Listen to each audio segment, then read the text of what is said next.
৫-১০ KG নয়, প্রায় ৬০ KG chicken কষা অনুষ্ঠান বাড়িতে কিভাবে বানানো হয় আজকের ভিডিওতে সেটাই দেখতে পাবেন। প্রথম থেকে শেষ অবধি পুরো চিকেন কষার ভিডিওটা দেখাবার চেষ্টা করব। এই হিউজ পরিমাণ চিকেন রান্নার জন্য প্রথমে কড়ার মধ্যে সর্ষের তেল গরম করে গোটা গরম মশলা, শুকনো লঙ্কা, জিরে আর তেজপাতা ফোড়নে দিয়ে দেওয়া হলো। তেলে ফোড়ন দেবার ১ ঘন্টা আগে থেকে পেঁয়াজ কাটা হচ্ছে। এরপর কেটে রাখা পেঁয়াজগুলো তেলের মধ্যে ঢেলে দেওয়া হলো। এবার পেঁয়াজগুলোকে ভালো করে একটু ভেজে নিতে হবে। পেঁয়াজগুলো মোটামুটি ভাজা হয়ে গেলে এবার এর মধ্যে দিয়ে দেওয়া হলো পেঁয়াজ বাটা। পেঁয়াজ বাটা দিলে চিকেন কষার গ্রেভিটা বেশ থকথকে হয়।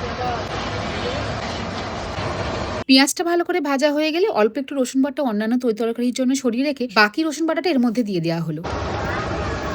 এবার এর মধ্যে চলে যাবে বেশ অনেকটা পরিমাণে টমেটো কুচি আর পরিমাণ মতো নুন দিয়ে একটু নেড়ে নিতে হবে।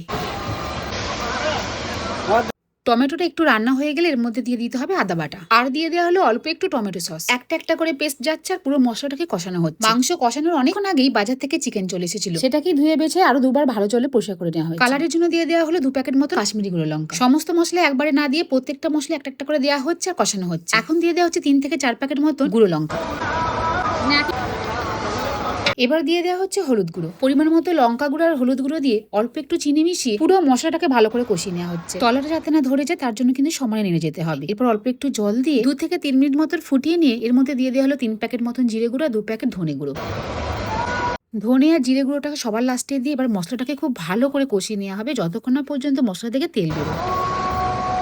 গ্যাসের মিডিয়াম ফ্লেমে মোটামুটি 15 থেকে 20 মিনিট ধরে এই মশলাটাকে কষানো হচ্ছে। আসলে মশলা যদি কাঁচা গন্ধ থেকে যায় তাহলে চিকেন কষা কিন্তু খেতে ভালো হয় না, তাই মশলাটা এখানে খুব ভালো করে কষিয়ে নেওয়া হচ্ছে। মশলা থেকে তেল ছেড়ে দিলে আগে থেকে ধুয়ে বেছে পরিষ্কার করে রাখা চিকেন এর মধ্যে দিয়ে দেওয়া হবে।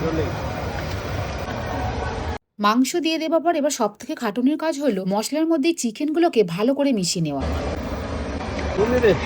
আগে দেওয়া হয়েছিল মশলা কষানোর মতন নুন, এখন দিয়ে দেওয়া হচ্ছে যতটা চিকেন সেই অনুযায়ী নুন। স্বাদ অনুযায়ী নুন দিয়ে চিকেনটাকে এবার একটু ভালো করে কষিয়ে নেওয়া হয়। আর বাইরে থেকে এক্সট্রা কোনো রকম জল দেওয়া হবে না। হিউজ পরিমাণ চিকেন আছে, এ থেকে জল এমনিই বেরোবে আর চিকেনের জলে পুরো চিকেন কষাটা রান্না হয়ে যাবে। চিকেন এমনিতেই নরম আর কষানোর সময়তে অলরেডি অনেকটা রান্না হয়ে গেছে আর চিকেন থেকে অনেকটা জলও বেরিয়ে গেছে। আরো একটু ভালো টেস্টের জন্য দিয়ে দেওয়া হচ্ছে চিকেন কারি মশলা। এবার গ্যাসের ফ্লেমটা বাড়িয়ে দিয়ে 7 থেকে 8 মিনিট মতন চিকেনটাকে হাই ফ্লেমে রান্না করে নিতে হবে। ভালো করে চিকেনগুলোর সাথে মিশিয়ে নিয়ে চিকেনগুলোকে এবার কড়া থেকে আলাদা করে নিতে হবে।